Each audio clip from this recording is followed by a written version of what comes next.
There are times when it's not pleasant to see your picture in the paper, and this was one of them. The article was direct and to the point. It said that Cordell Hull, the Secretary of State for the United States, had released a list of certain Swedish citizens who had been giving economic aid and comfort to the Axis powers. In other words, I was considered a Nazi collaborator. I had been trading with Germany. There was no secret about it. I'd been importing oil for years from all over the world. That was my business.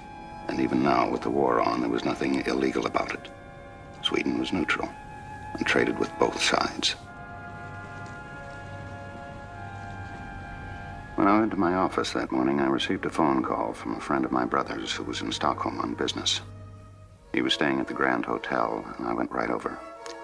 I knew that the blacklist would be printed in the American papers, and it was sure to embarrass my brother and my parents who lived in New York. I wanted to explain a few things to this man so that he could take back my side of the story. The lobby of the Grand was a busy place. Like Lisbon and Istanbul and other neutral cities, Stockholm was crowded with what were euphemistically called visitors. They came from every country in the world and babbled away in a dozen different tongues.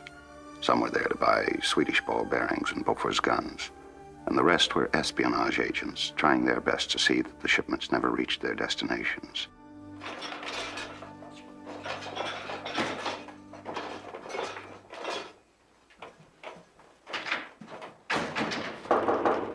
Come in.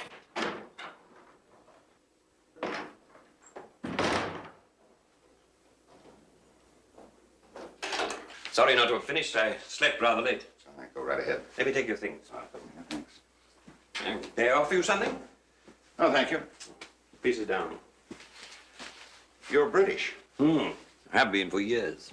You didn't sound it on the phone. I didn't call. Cigarette? Thank you. How's that brother of mine? I really don't know. You see, Erickson, I've never met your brother. I say, this is a delicious bit of bacon. You must forgive me for using the friend of the family approach. But I didn't want you to tell anyone that you're coming here to meet a complete stranger on business you knew nothing about. Who are you?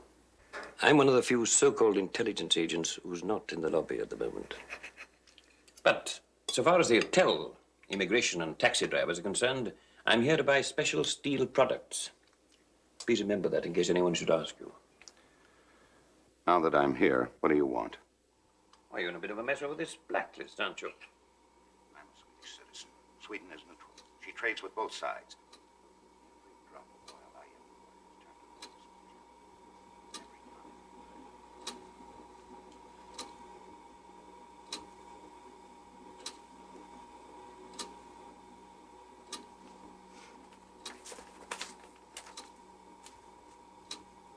And that's what they refuse to understand. I don't suppose you know too much about my background, but... Oh, I think I do. You were born in New York. He knew things about me that even I'd forgotten, and he ticked them off like a telegraphic report. Graduated Cornell, oil salesman Yokohama and Shanghai, transferred to Stockholm 1927, started my own business 1929, largest importer of German oil in Scandinavia. When I tried to explain the reason for my doing business with the Germans, he cut me off short. Erickson, I'm not here to debate your case. I'm here to ask you one question. Would you like to get off the blacklist? Well, naturally. I think I can arrange that, provided you cooperate. Not now, of course, but when the war is over, you'll be given a clean bill of health retroactively. You're from U.S. intelligence? No, not really. I'm sort of lend-lease in reverse, if you know what I mean. But since I've had more experience in recruiting, they thought it best that I had a go at you. Besides, the Americans don't seem to trust you very much. And for the oddest of reasons. Simply because you gave up your U.S. citizenship in 1930. When I decided to spend the rest of my life here, I thought it only decent to become a Swedish subject. Of course. Are you interested, Mr. Erickson?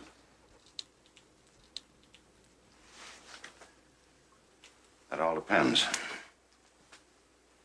What do I have to do? Oh, nothing much, really. Just a businessman keeping his eyes and ears open.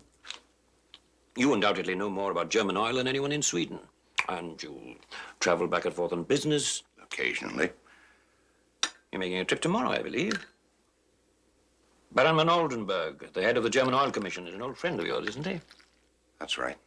He may be able to pick up some useful information here and there. Now I think I understand why I was put on the blacklist. So I'd be forced to cooperate with you.